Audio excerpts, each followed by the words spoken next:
Good morning.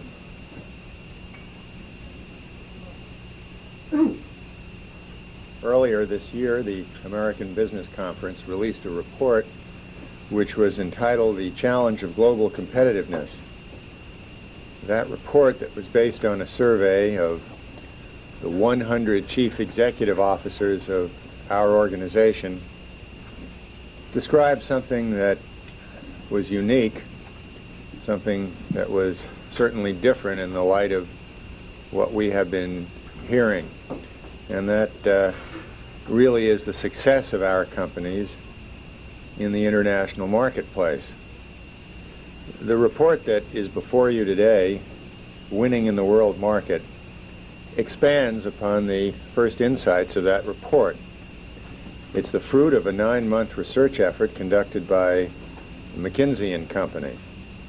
Using the American Business Conference companies as a laboratory of management practice, McKinsey explored how and why high-performing companies succeed in business all around the world. We're also today releasing a report by Arthur Young entitled An International Overview of Tax Rates, Tax Incentives, and Government Grant and Loan Programs. It supplements the McKinsey study by providing a select inventory of tax, capital, and trade incentives offered by most major industrialized companies throughout the world. As an overview, the report highlights the ways in which the United States, as well as many of our trading partners, have attempted to adapt tax and trade policies to a world market. Now, an awful lot has been written and said about competitiveness in recent months. Winning in the world market is unique in really concentrating on what is the specific business practice. And by citing actual examples, we're hopeful that this study will bring the national trade debate down to earth. It may help to move the competitiveness debate away from its kind of preoccupation, its obsession with obstacles, what's keeping things from happening, and instead move it over to the arena of international success, to focus more in terms of the opportunities that exist abroad, including specifically how companies can exploit those opportunities and exactly what public policy changes have to be accomplished in order to help. I think that in general the report offers good news. It shows that at least one segment of the American economy, the mid-sized growth companies, are competing with the best in the world today. The international business of the American Business Conference's entrepreneurial firms outgrew the international operations of their larger and smaller American corporate cousins by a factor of 5, with foreign sales increasing nearly 20% annually for the years 1981 through 1986. A period, I might add, that was obviously characterized by a high dollar and deteriorating trade and payment balances. The international success of ABC firms, I think, is not accidental. Typically, it's the product of the CEO's perception early on that international expansion is not just a sideline, but it's integral to the future. To that perception, our CEOs brought a willingness to shoulder responsibility for identifying opportunities abroad. They brought, furthermore, a dedication to product quality, superior marketing, innovation, and an appreciation for cultural nuance, all of which have enabled them to penetrate some of the most difficult foreign markets. In just a moment, Dick Cavanaugh of McKinsey & Company will review the findings of the report, and Bill Lilly will discuss some of the public policy implications.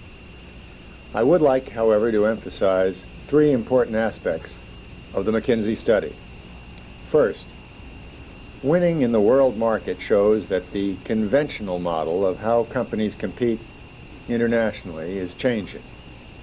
In the past, comparative advantage has tended to reside in the realm of natural resources and factor costs.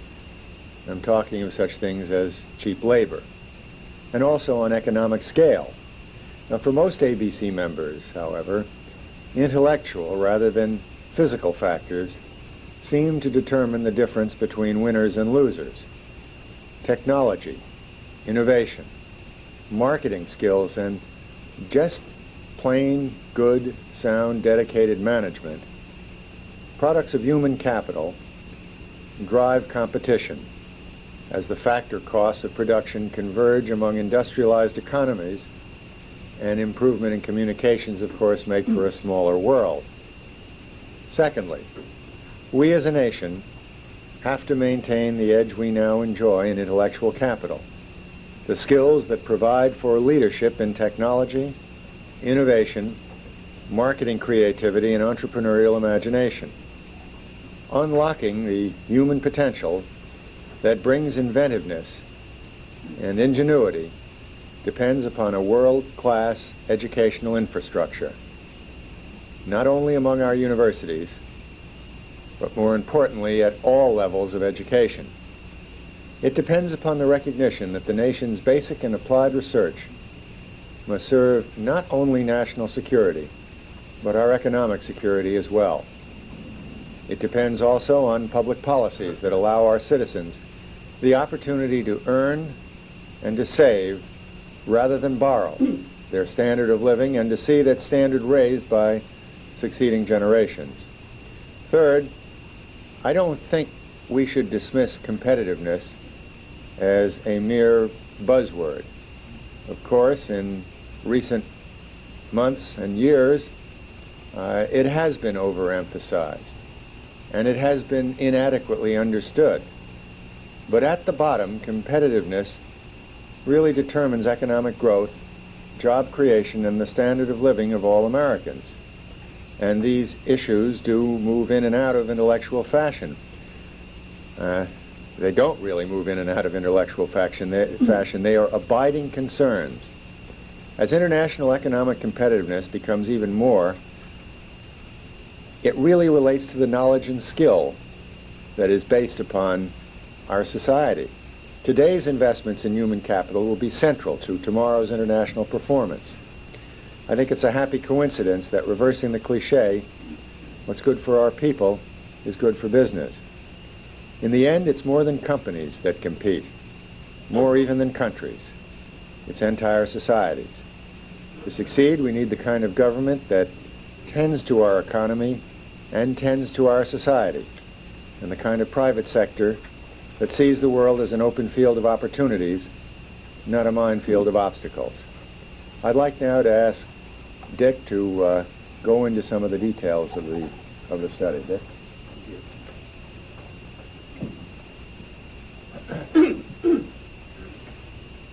Thank you, Arthur. Let me, before I begin, welcome to this group two of the principal architects of this report. To my right, Dr. Amir Mahini, who is McKinsey's Director of International Business Research, and to my left, next to Bill Lilly, Dennis Tinsley, my partner who currently leads McKinsey's international practice, consulting practice. What we really have in this report today that's before you is a view of a new generation of international companies who in some ways are the same, but in many ways compete differently and perhaps more effectively than generations before them. As Arthur said, this is the product of a 9-month study.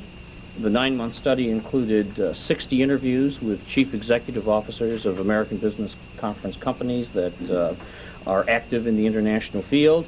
It involved 20 visits to companies to try to find out in a deeper way what really goes on and who does what. It involved a survey, and as you'll see, some exhaustive comparative financial data where we compare those ABC companies that are involved in the international arena with all other American companies that provide public reporting of their international business. Now, by mid-sized companies, for those of you that find that term unusual, since it's one that's really only been coined in the last 5 years, we're talking about companies that are between, say, $25 million and $1 billion in size. On average, the companies that we looked at in this particular piece of work had sales of about $360 million, of which 82 million were sales overseas, or sales to foreign markets. As Arthur said, what we're looking here at is success. We're trying to 82 million in international sales. What we're looking here at is success, and trying to learn from success as to, how it happens, why it happens, and so forth. And there's no question about the performance of our sample. Arthur told you how the sales had increased 5 times at the rate of those of other American companies in the international marketplace. And you find the same if you look for income or assets or exports or whatever measurement you find important. From 81 to 86, foreign income for these companies increased 23% compared to 4% for all other American companies who publicly report data on foreign income. Exports during the 1981 to 84 period, which was very difficult because of a rising dollar, these companies were increasing their exports at 15% a year. Other American companies, on average, were decreasing their exports at 10% a year. More recently, from 84 to 86, these companies were increasing their exports at 21% a year, while American companies in general were increasing them at 9% a year. Now, so much about what they did. More important is how and why. And I think there are 2 categories here that we can talk about. Things we would have expected, things that you all, as those who are cognizant of this field, will say, hey, that's common sense. We'd expect that. Sure, that's right. And then 4 things that we found to be somewhat surprising or remarkable. To go through what one might have expected. Well, first of all, the companies in question are very good at translating and transfusing their domestic strategic advantage overseas. Okay, by and large, the companies that we looked at in this sample were ones who competed on the value of their products, not the cost of their products. They competed on, were the products and services high quality? Were they innovative? Did they have particularly high levels of customer service? All of the business of how one competes on value. And sure enough, that same set of competitive principles of value and innovation and so on works as well overseas as it does here. In some cases, it's technology-based. For example, if you take Cray supercomputers, that, as you know, are the leading go-fast computers in the world, are as popular and useful in the United States as they are in Europe or as they are in Asia. In some cases, it's a concept that is transferred from the United States overseas. These donuts that we were eating in the back, these Dunkin' Donuts, would be an example of taking the concept of franchising fresh donuts and coffee and selling them not just in Boston but also in Bangkok. Both areas, by the way, where Dunkin' Donuts has a commanding market presence. So the first thing is that they transform their domestic strategic advantage to foreign nations, and then they are very good at adapting it to the distribution systems, to the sales systems, to the cultures of those countries. Second thing that's common, both internationally and domestically, is that these companies are very good at getting close to their customers, finding out what customers really want, and then providing that. And that happens as well in Peoria as it does in Paris. They're very good at focusing on key markets because, remember, these are mid-sized companies. These are not the Goliaths of American business. These are really the Davids, who are mid-sized companies trying to make their way and by the way, doing so with some excellence. And so they focus on markets. They focus on the big markets, the so-called triad markets of Europe, Japan, and North America. And also they focus on the easiest ones first. The English-speaking markets are the first place they go. Again, common sense.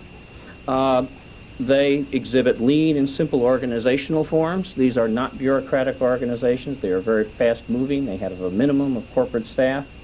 And so too do their foreign operations. And finally, they're led by hands-on entrepreneurs, people who have a passion about the business, a passion about starting and founding the business in the United States, and the same passion of personally leading the charge of undertaking foreign markets. So that's what we have a lot of that we would have expected in common, of how these companies compete here and how they compete abroad. Now, what did we find that was unusual and different? Okay, first of all, what we found in looking at these companies is that the companies that have the best success today, the highest share of their sales overseas, are the ones that began the earliest in their corporate histories. These companies began really as corporate infants in exploring international markets. They didn't wait till they got big. They started right away. Some examples. The Millipore Corporation, which is a high-tech firm up in Boston. 55% of its sales are overseas today. It began its international operations when it was less than a $10 million company. Okay, if we were in a business school doing a case about when should a company begin its international expansion, especially when it has a lot of domestic opportunities, there would be very few people in the class who would raise their hand and say, started immediately. Okay, so that these were companies that began early on. The same thing, the Pall Corporation, which does industrial filtrations, began as a $7 million company going overseas. What was the name of that? Pall, P-A-L-L. Pall Corporation is one of those companies that is always in the top 10 of the Fortune 1000 for the highest return to shareholders over time. Another one, Loctite, L-O-C-T-I-T-E. It makes industrial glue. 47% of its business is overseas. It began when it was $1 million business. And on and on and on. As you'll see in the report, there's a lot of data that they begin early. Proves that you don't have to be big to succeed internationally. It proves that you don't have to have deep pockets to do it. Rather that it's something about how you compete, the products and services you offer, how you manage yourselves. Second thing that we found surprising is how quickly these companies were able to become what economists and consultants like to call business insiders in foreign countries. And what we mean by business insiders are those that begin to be seen as part of the fabric of that country and that society, that they're going to be there and that you just naturally go and buy Dunkin' Donuts. The common pattern, especially for manufacturers, is that you start with exports from this country. And then, if you're doing exports, of course, you set up a sales network. And the next thing that comes after sales is marketing, and the next thing, distribution. And ultimately, production and research and development. And what we found is that as these companies become more and more successful, and in order to become more and more successful, they shift more and more of what we would call the business system overseas. And they become investment-based strategies as opposed to solely export-based strategies. In fact, on average, about 80% of the goods and services that these companies sell overseas are produced overseas, the other 20% being exports. And by the way, the exports are growing as well. Those exports are double what they were 5 years ago. So you get both. You get export growth, and importantly, you get production at in the country in question, and you get growth in that. Now, why do they do it? As Arthur said, they really don't do it to try to cut costs. In fact, if you ask these people, as we did, why are you doing this? You find that about 20% of them talk about it being cost reduction opportunities. What you find in the other 80% of the answers are that they want to be close to the markets that they serve, that they want to be insiders there, that they want to show that there's a commitment, that they want to be close to the engineers and to the customers and so forth.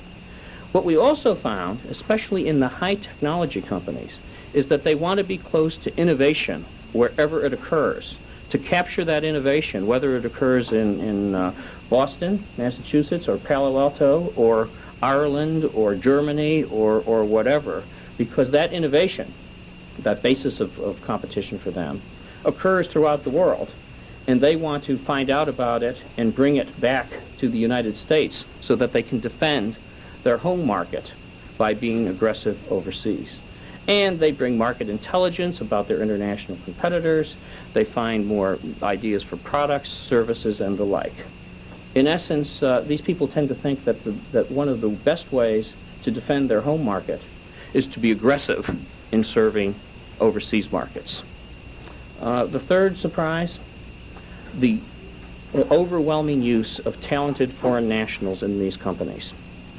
As these companies move overseas, and because they want to be close to their customers and they want to adapt their product to local markets, they are very, very good at recruiting, developing, and using foreign nationals. When we looked at the 562 foreign subsidiaries of these firms, what we found was that 94% of those were led by foreign nationals, not by U.S. citizens. Why? They understand markets, they're able to recruit others, and most importantly, they provide a core of leaders. All of these companies will tell you that their greatest shortage is management, that in order to grow the way that they had, they need more management. And this is a way to bring in more management, as well as management that is particularly appropriate to those foreign markets. We should note also, which you'll see in the report, that in a large number of cases, we have foreign nationals that began as, say, the Australian country head that have become the chairman and chief executive of the company, or somebody who began as the first employee in England, who is now the president of the company. So these companies become truly internationalized. They become, as it were, melting pots of talent from around the world. And finally, the last surprise is that these companies, when they do go overseas early, are also able to achieve profitability early. As you know, there's a lot of folklore that says that to begin an international business, it will take years of investment and losses and so forth. Well, in this case, it's just simply not true. 64% of these companies had their international operations become profitable in the first year that they undertook them. 75% were profitable within 2 years of taking them. So again, you don't have to make big bets and wagers. It's a series of small, pay-as-you-go, smart bets that seems to be the key to success. So in short, what we find is that these companies are very good at transforming their organizational, strategic, and leadership skills overseas, and that they do a few things a little differently than we might have thought. They start early. They are very quick to become business insiders. They are very good at getting the best and the brightest from around the world to become their best and brightest. And they are able to achieve economic success relatively early in the cycle of it all. I'm going to now pass this over to Bill Lilly. Thank you. Thank you, Dick. We're very thankful to McKinsey and all your colleagues for doing this. You'll find as you read the report that it also has the added advantage of being well-written and easy to read. In that sense, I'd also like to thank Arthur Young, who has done this tax rate and tax incentive document for us. The key document in it is a fold-out grid chart, which is about page 3. We undertook this because in one of the many abstractions that's surrounding the international competitiveness buzzword dialogue is the notion of what capital incentives are being offered in this country and in other countries. And this is the first that we know of effort, and it's a preliminary effort to try to get a handle on where the United States stands in that. We've tried to draw some conclusions from it. The report does not.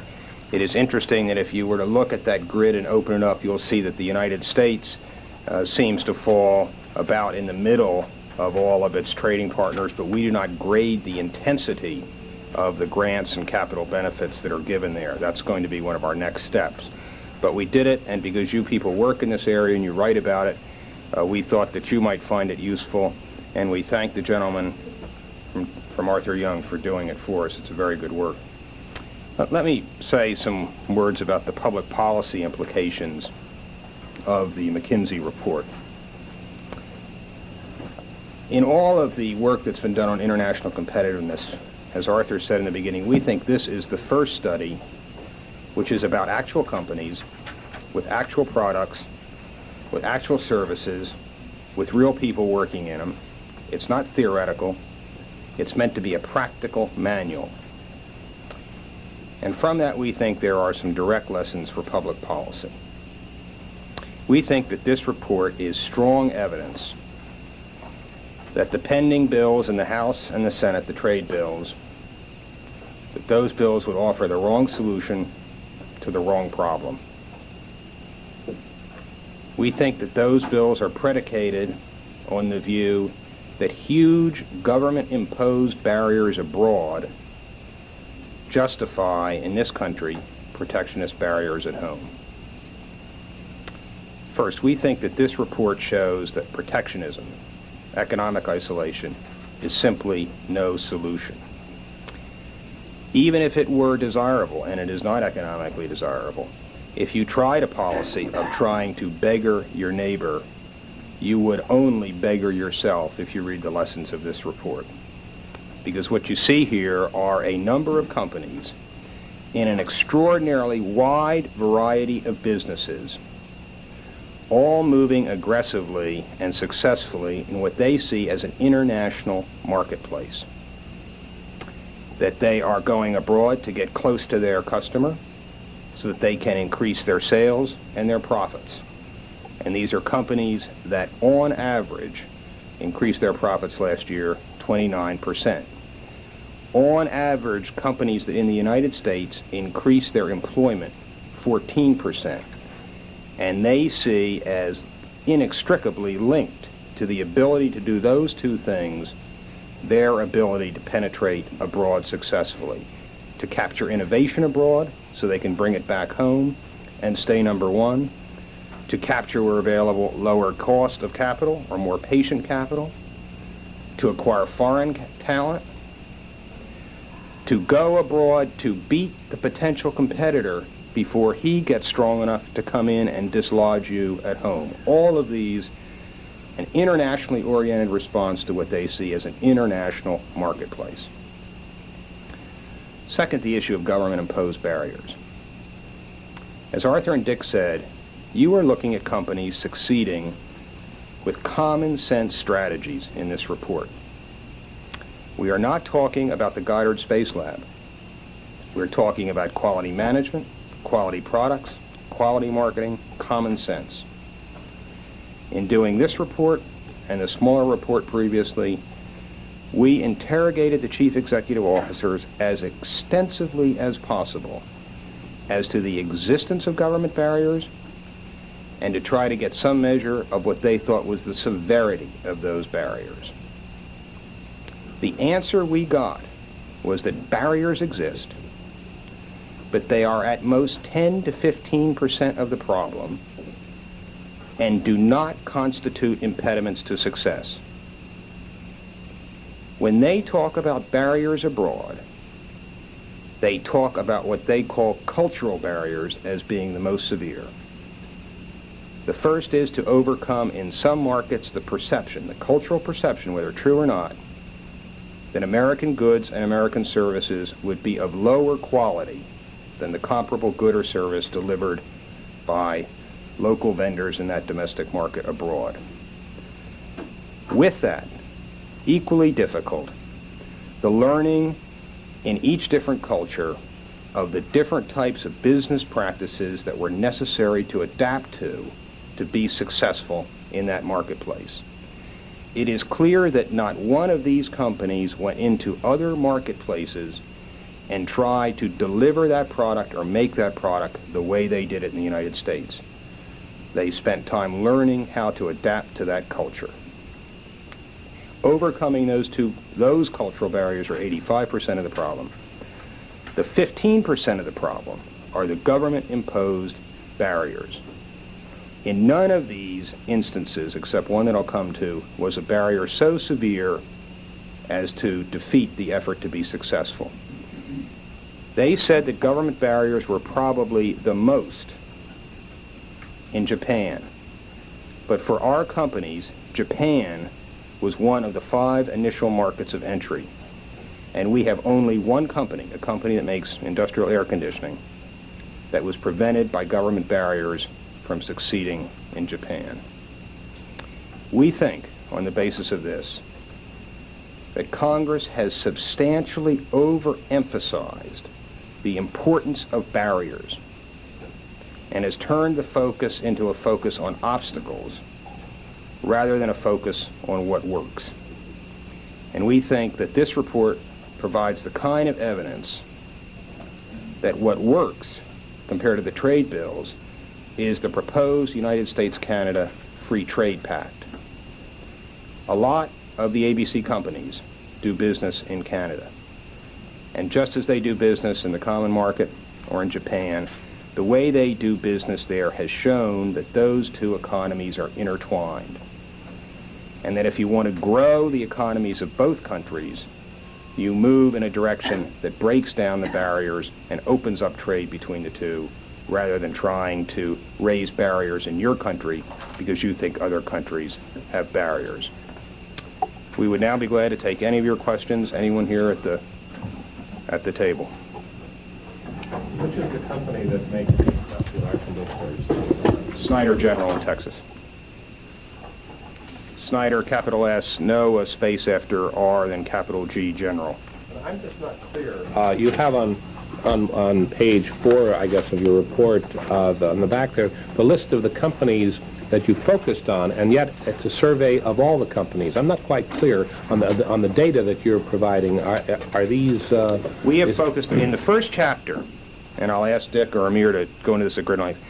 The first chapter is an effort at statistical measurement where we could get common data from 1981 to 1986 on a common base of companies based on the 6,000 plus companies that are in the Standard & Poor's CompuStat database. Of our 100 companies, only 34 consistently reported data. So the first chapter refers to those 34. The other chapters refer to all the companies in the ABC that do business internationally, and that was simply for statistics for us to get a sense of exactly how good these companies were so that we were comparing for that period apples to apples. But the Snyder company is not on in the group that you... They are not a company. I think Snyder General is privately held. That's right. What we wanted to do here was for statistical use, in case any of you ever wanted to do this investigation yourself, was to find publicly available data so that we could compare publicly available data about the ABC companies that did international business with all other companies. And so we used the Standard & Poor's database, which does not include privately held companies because they just don't report data, like Snyder General doesn't report data, or Peat Marwick Mitchell doesn't report data.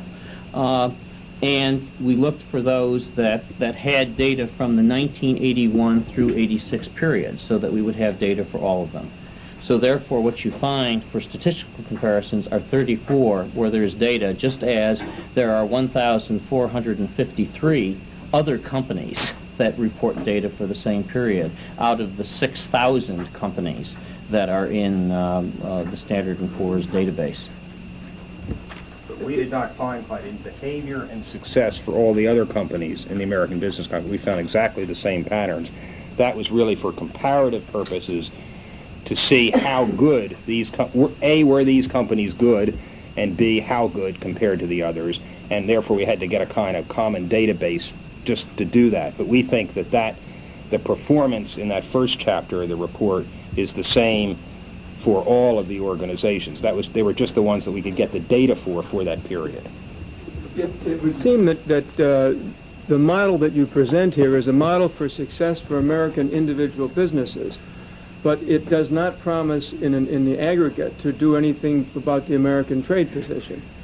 Because the pattern you depict is of a company getting its feet toe wet overseas from exports, but then moving production and everything as rapidly out of the United States as possible, and the statistics show a progressive decline in the amount of overseas business done by exports and a progressive increase of overseas production. So that I don't see how Mr. Lilly's comments follow from what is success for the individual company is not success for the United States in this case. It doesn't address the export problem. Let me pass that to Amir, who knows more about it than I do. Well, the proportion of exports on page 24 here, or exhibit 24, no, excuse me, wrong page. We're talking about the most successful companies now. The most successful ones. Successful pattern. Right, the proportion get out of town as fast as possible. Gets to the point where about 20% is exported and about 80% is produced in the markets where it's consumed. That 20%, though, you should be aware, has doubled in size. In other words, it's 20% of a much bigger pie because exports have in this case, been increasing, as I think I mentioned at the outset, at anywhere from 15 to 21% a year for these companies. So yes, there is production overseas, and it's important.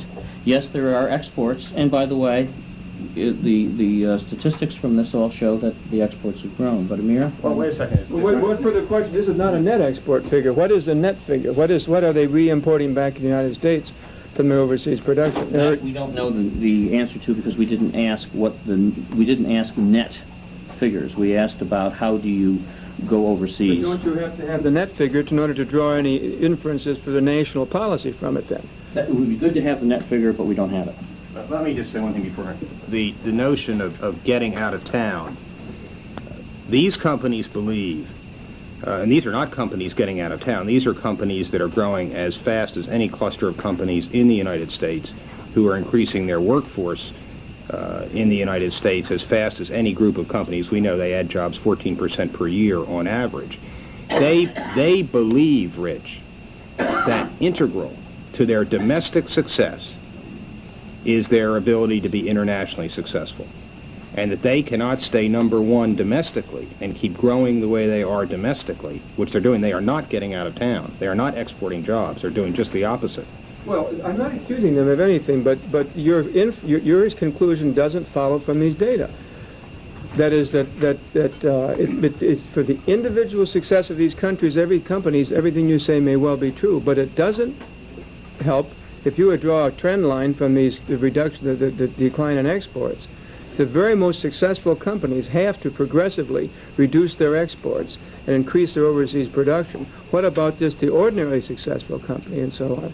It shows a pattern that seems to me does not support a general conclusion that this is the way to help the American country as a nation get out of its export deficits. I don't think the study is such that you can draw that a specific analogy of that kind. I think all we're trying to show here is that it's rather simplistic to say that obstacles and trade barriers are the only problem that relates to America's export problem, that there is another way of approaching it, that there are companies that are doing this successfully, that are trying techniques that perhaps are not being emphasized as much by some of the larger companies in America. I don't mean to suggest that this is the only alternative or that it's only our companies that are enjoying this success. I think that our companies may well serve as a laboratory for some of the larger companies that are involved in this business to consider other ways of approaching the problem rather than legislative solutions.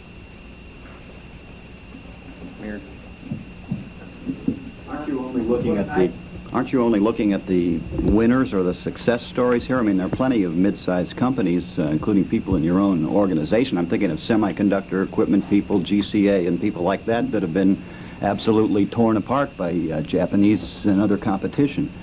I mean, I think you're looking here at the winners and drawing a general conclusion out of that. We are looking at the winners. We're not necessarily drawing a general conclusion. We're simply saying that it is possible to compete internationally in ways that hadn't been considered possible before, that some of the companies in the same fields that you mentioned are doing well, whereas companies that may not be part of our universe have not done as well. And we're hopeful that by disseminating this report, companies will consider alternatives other than protective legislation to solve the problems of the country. Will your next study try to determine in this 20%, 80% relationship, how much of the 80% might find its way back to the United States? Let me address that. The basic focus of international competition has changed significantly over time.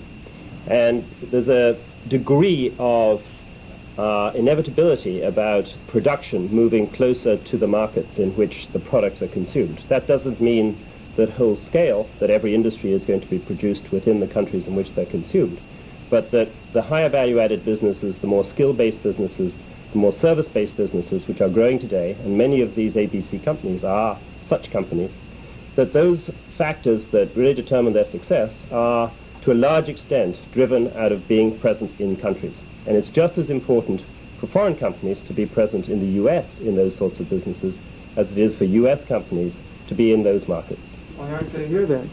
Why do we have a $150 billion trade deficit? In Japan, an $85 billion surplus. Well, the focus of our study was not to address the trade deficit per se. It was to look at the U.S. successes in overseas markets. And to the extent that these companies have done that very successfully, they have also brought with them substantial exports. And there's nothing that doesn't say that as the U.S. cost position improves, as the dollar goes down, that these opportunities aren't going to be just as great for an increase in exports in the future, as these companies do more successfully with the infrastructures they've built up in the foreign markets, that they may be able to increase their export content. But there is a very big factor that offsets just the economics of exporting from the U.S., that is the ability to serve, to be in those countries, and to be able to serve those markets effectively. Right, now, when you're in those markets, you have 80% of your production locally produced. Now, those countries have export-led policies of their own, so that there is a reasonable presumption that some of that 80% that is produced in those other countries is not in fact actually consumed there, but is exported to other countries. So we look within communities. It's not country by country, within the EEC, for example. But again, we're looking at a particular group of companies. We're not looking at the steel industry or the automobile industry or the shipbuilding industry. And to a large extent, there are different sets of issues and problems with that. On that point, do you have the raw numbers for the percentages that you give on 24? For example, when it's down, for example, when the exports are 26%, they drop to 20%. You said that's a larger number. What are those numbers? I think the figures approximately the growth was from $280 million in 1981 to about $600 million in 1986. And that's for all ABC for companies? exports for the 34 in Oh, for the ABC 34 International. companies. Yes. Not for all? Not for all, no. But do you have any fragmentary data as to the net export position that would be suggestive, Mr. Cavanaugh? Because this is something... We don't have the data. We know, for example, that in general that cross-exporting around the world is a phenomenon that happens. We had not had the presence of mind to measure it, so we don't have the measurement. We know that it happens, but we haven't measured it. Somebody asked earlier, if in your next study, should you look at that? The answer is yes, it ought to be looked at and it ought to be measured. Let me just make two comments on the issue of overseas production and why that ratio is 80-20. First of all, you have service businesses that are included in that sample, and service businesses are intrinsically not export-oriented. They have to have in-country capabilities to deliver service to their customers.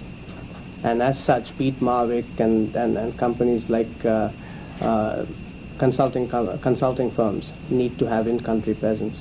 Secondly, as far as manufacturing companies are concerned, we know that overall, between 1/4 and half of the world's exports flow through the networks of multinational companies. Investment overseas is not a perfect substitute for exports. In fact, investment overseas can stimulate exports.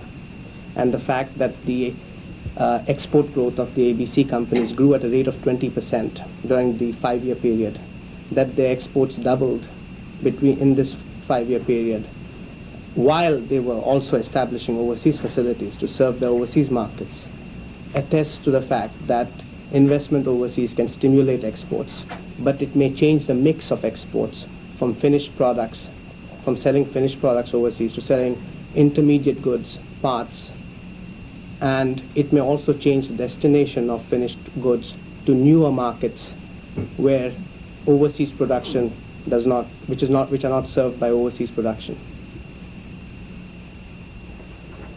Mr. Lilly, just to clarify your position, is it your position on the basis of this report that we should not have a trade bill at all, except perhaps minimal authority to to negotiate in the GATT round rather than either the House or Senate versions that we have up there now?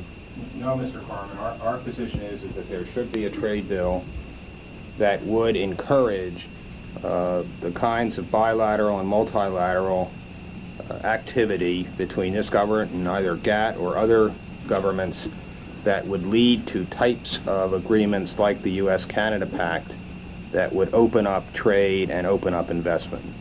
And therefore there are a number of things in both bills that we would support, but on the other hand, there are a number of measures, the Super 201s, the Super 203s, Gephardt, those kinds of things, the anti-dumping, the customs tightening up that we would simply not support and which we see as protectionist. But neither bill on either side of the House is satisfactory. You'd rather see nothing than either bill, the Senate bill or the House bill, as it's now. No, we would not like to see any bill that incorporated the major protectionist provisos that I just cited. But that's not to say that there are not positive things, including the streamlining in the House bill of the export controls. Things like that we're very supportive of. Bill, can I ask you a tax question? Your organization is on record in favor of a VAT, presumably to help bring down the budget deficit, but is there also some advantage to your companies in having a value-added tax, some kind of an export credit that makes you favor that? And secondly, to the extent you've discussed it with anybody on the Hill, having a VAT, what kind of a response have you had?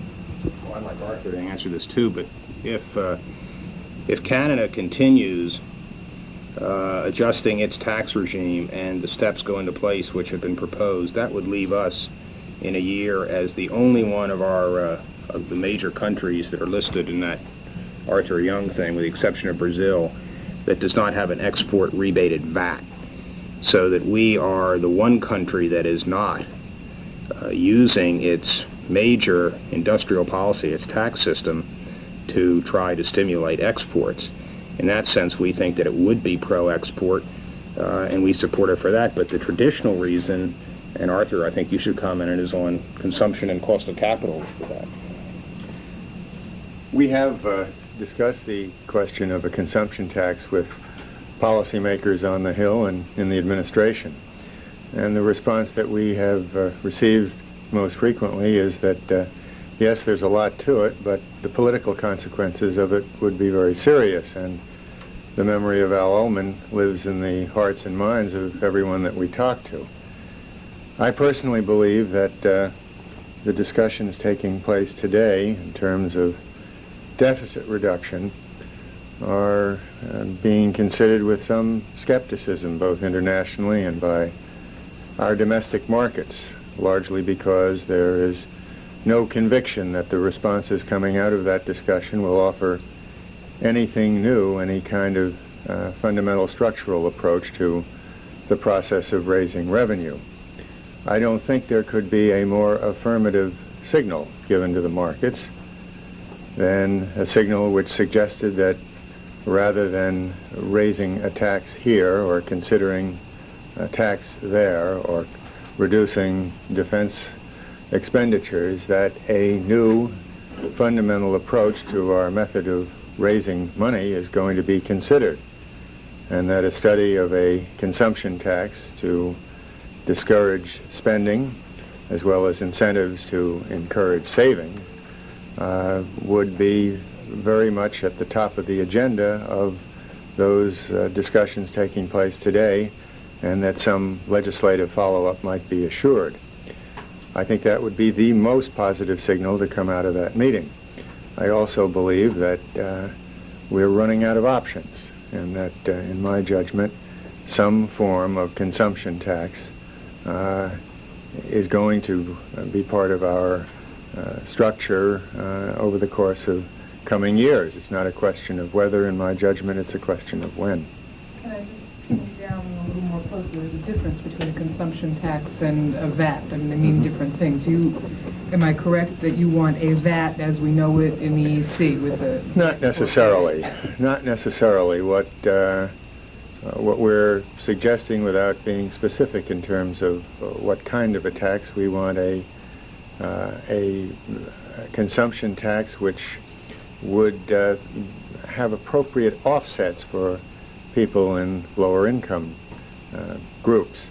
I think all of the obvious arguments used against such a tax involves the fact that it's not a progressive tax, that it really is a sales tax falling with the greatest impact upon people least able to pay it. I think there are various ways that can address that issue, but to take it from the table, along with the other items that have been taken from the table, I think reduces our options and limits our flexibilities in a way which diminishes our international credibility in terms of our ability to emerge from our present economic dilemma.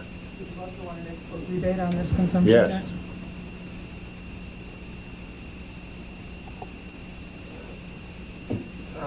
Mr. Lovett, it was 3 weeks ago that your investment conference here, 3 weeks and 2 days, was somewhat upstaged by the I'm afraid to come back to this hotel. I wonder what company leaders that you're talking to and also your members, Mr. Lilly, are saying about what kind of leadership needs to be exhibited, what measures need to be presented to restore confidence and forestall the prospect of recession beyond just some general commitment to reduce the deficit.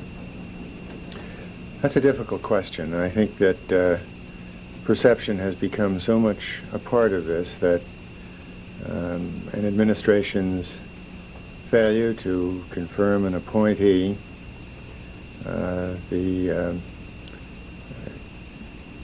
respect or response that the legislative branch accords to the executive branch, the public polls of responsiveness to leadership in the country are all part and parcel of the same thing. International relations, a whole host of things are part of this, and I think unquestionably we have seen in recent weeks, as I've said before, the first global election in the history of the nation where those that make investment decisions have decided that the nation's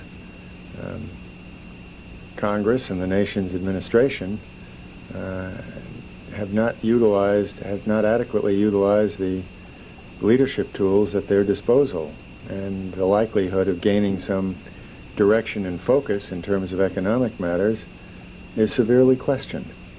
And there is no one action which can solve that. It's a whole group of actions that run a very broad gamut. Yes? To follow up on the stock questions, an awful lot of folks say that program trading exacerbated the fall on the 19th. Program trading came back on stream Monday, and we've seen an 80-point decline. Does that strengthen the case against program trading? I'm not sure. I have wrestled with this issue almost since the inception of the so-called derivative products.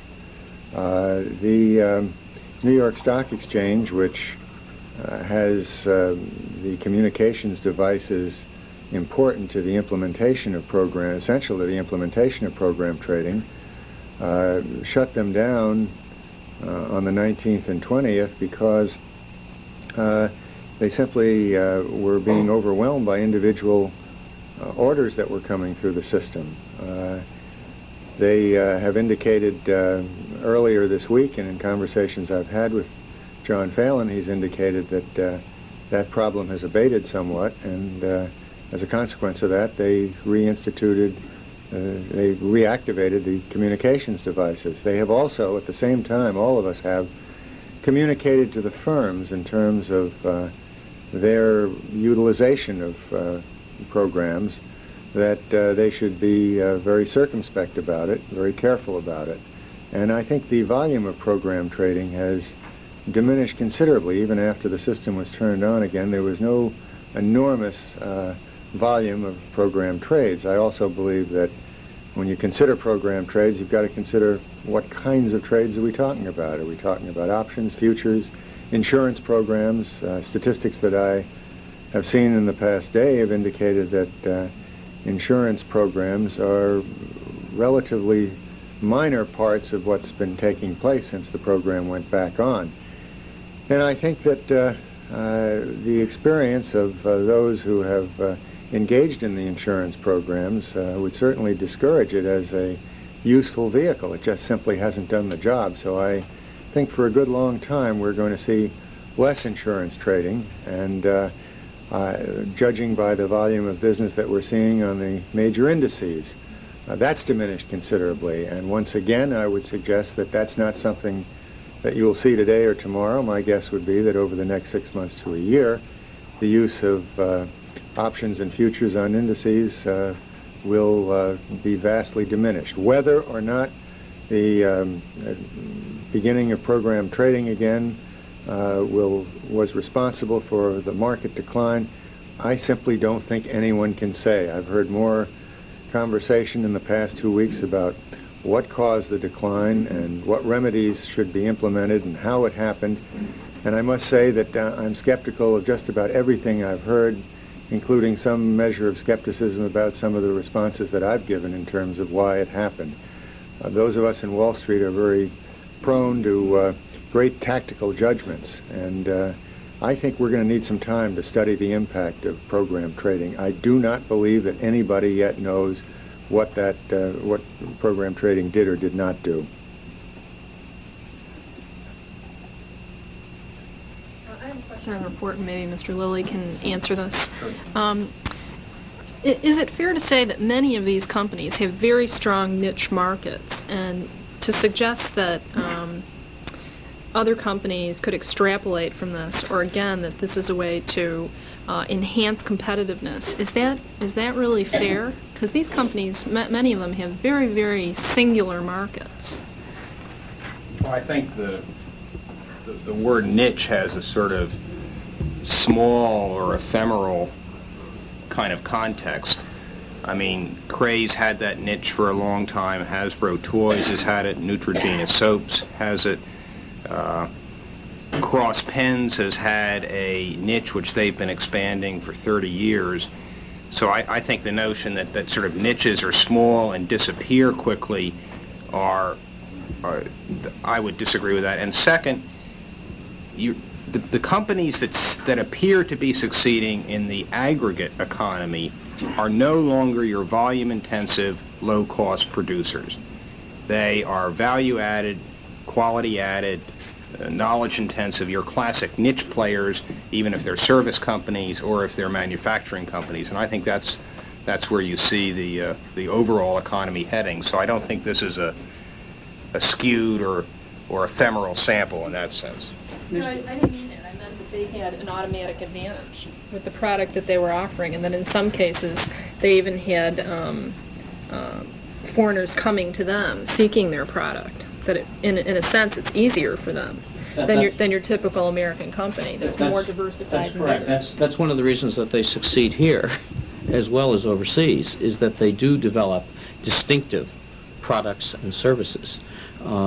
By the way, when we say they're niche players, they are, although some of these niches get pretty big. I mean, if you're up to $500 million or $1 billion, that's a pretty hefty kind of niche, and they tend to also go into related kinds of niches. I mean, if you look at like the Millipore company, which is one of the ones we cite in this book that does separations technology, they claim that they have something on the order of hundreds of different niches that they serve literally around the world. So that's the basis of competition that these companies are able to also, Cindy, if I could just, the word niche implies somehow that it's carved out and it's invulnerable. These CEOs spend all of their strategic time trying to protect and expand that niche. And one of the most interesting things in the report is how they have found innovation abroad, which they have been able to capture abroad because innovation occurs outside the United States now, and bring it back home. The most interesting one, because we heard about earlier, is Dunkin' Donuts. Dunkin' Donuts has become #1 because you get the fresh coffee and the fresh donuts every 2 hours. They throw out what's still there after 2 hours. When they went abroad, they were not able to get the space in places like Manila and Tokyo because space is so confined, and they had to develop a technology where they could heat the donuts and the coffee in vans moving to what were kiosks.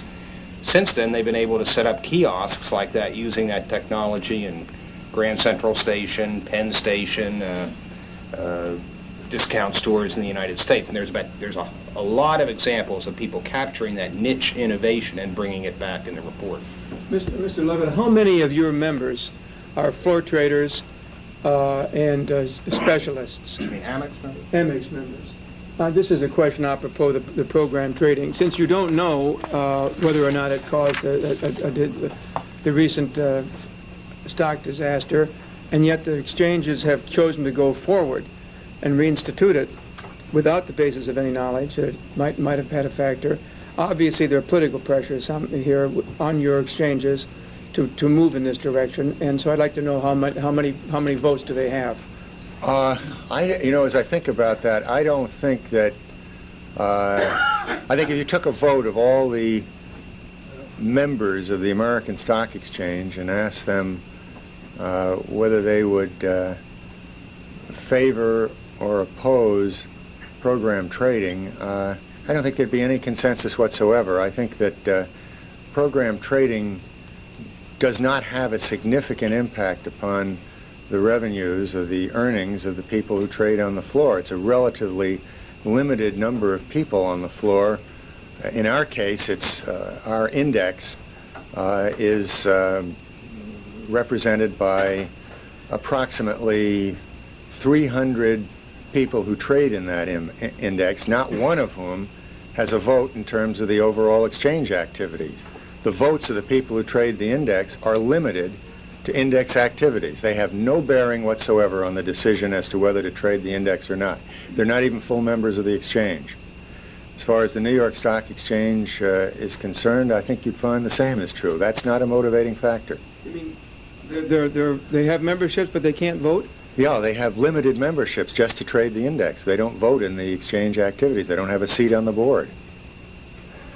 There are other pressures, I would suppose, to have indices, and those pressures would probably come from the firms that bring business to the exchanges, possibly the institutions that have found them a useful vehicle to hedge their investments, but they're not from the floor constituency at all.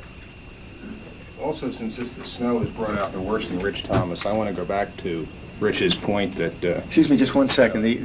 Where that might differ, however, might be in the futures markets where most of that business is being done. And in those future markets, I would think there would be almost a passion on behalf of reinstituting program trading, but not in the auction markets in New York, certainly. Those political pressures simply are not a factor, in my opinion. I want to go back to Rich's first question about the 80-20 and getting out of town and all his other snow is a very tough one, Rich. I think, and he's saying, well, how are we ever going to solve the trade deficit? Well, we didn't have a trade deficit until 1981. And historically, we have been in a situation where 3/4 of this country's exports have been carried by 200 companies. And historically, we've operated under the business school belief, and the media has taken it, that big, sophisticated, the 5 companies have historically accounted for 25% of the exports, that they're the kinds of companies that do exports.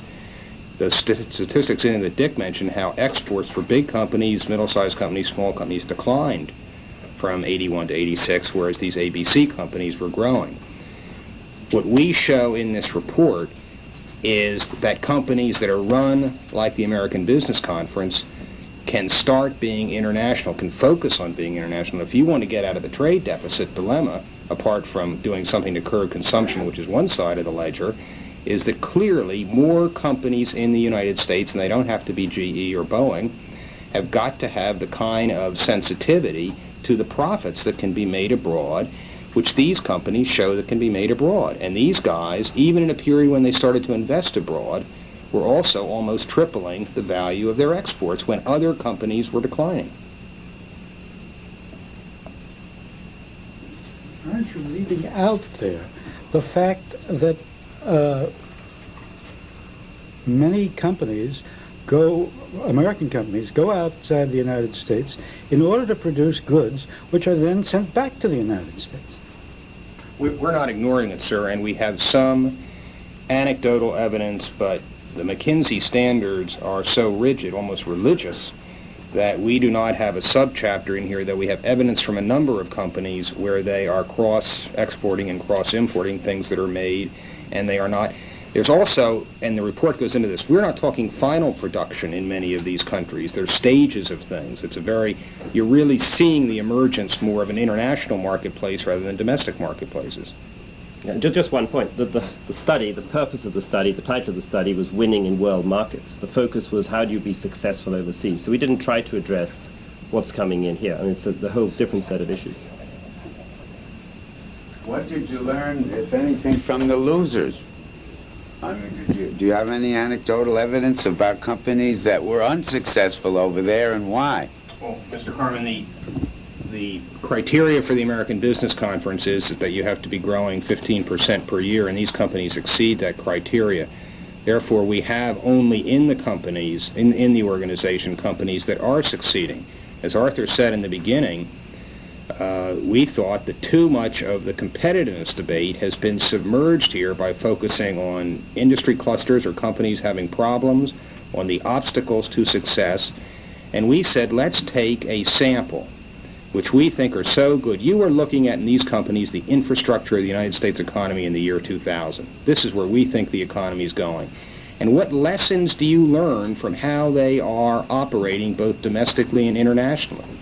So by our own sample, we don't have the failures, but we think there's a lot to be learned by looking at what the successes do.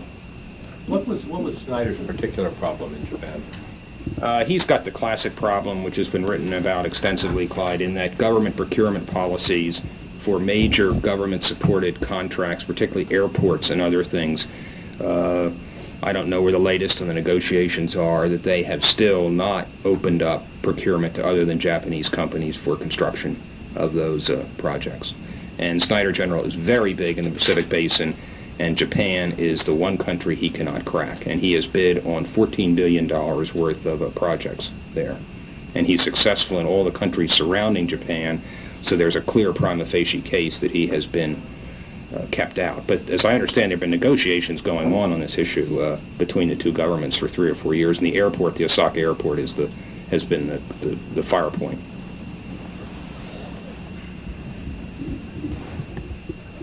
One question afterwards. No, do you want to get Arthur afterwards? Are you going to do program training?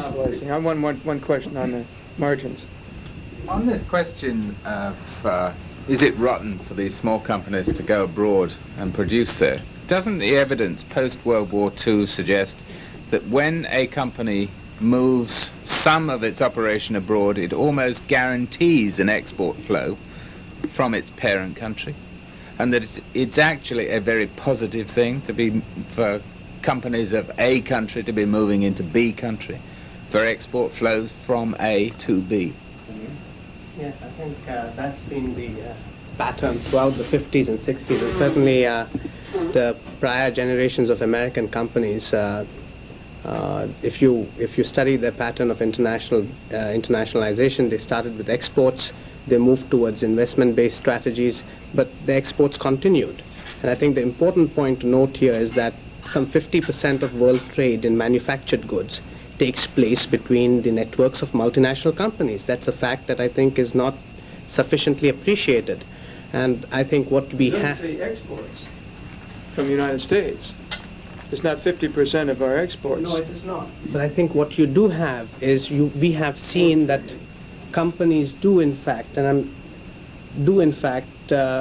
tend to, initially when they move overseas production, they tend to first move towards assembly production, do high value added activities here, and ship those parts or engines or components overseas to feed their manufacturing facilities there.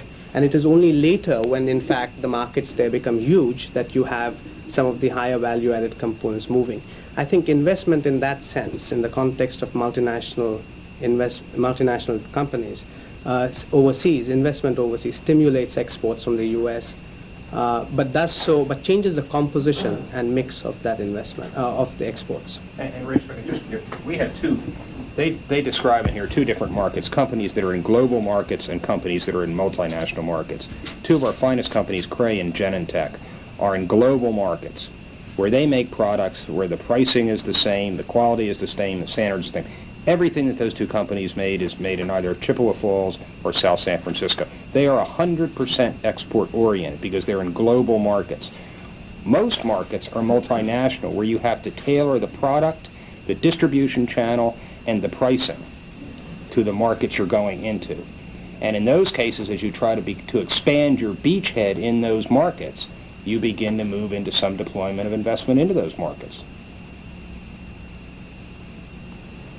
I guess there's one more point on your question about the value of being overseas, not necessarily the manufacturing, but one of the weaknesses of American companies relative to many European companies from Europe is that they don't have the infrastructure that's required to deliver export sales. You can't just put it on a ship. And certainly the sales and distribution investments that these companies make are very much a requirement for selling.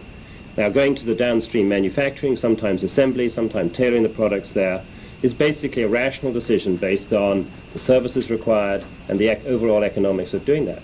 Now, again, with the dollar changing in value dramatically, some of those decisions may go the other way in future investment decisions.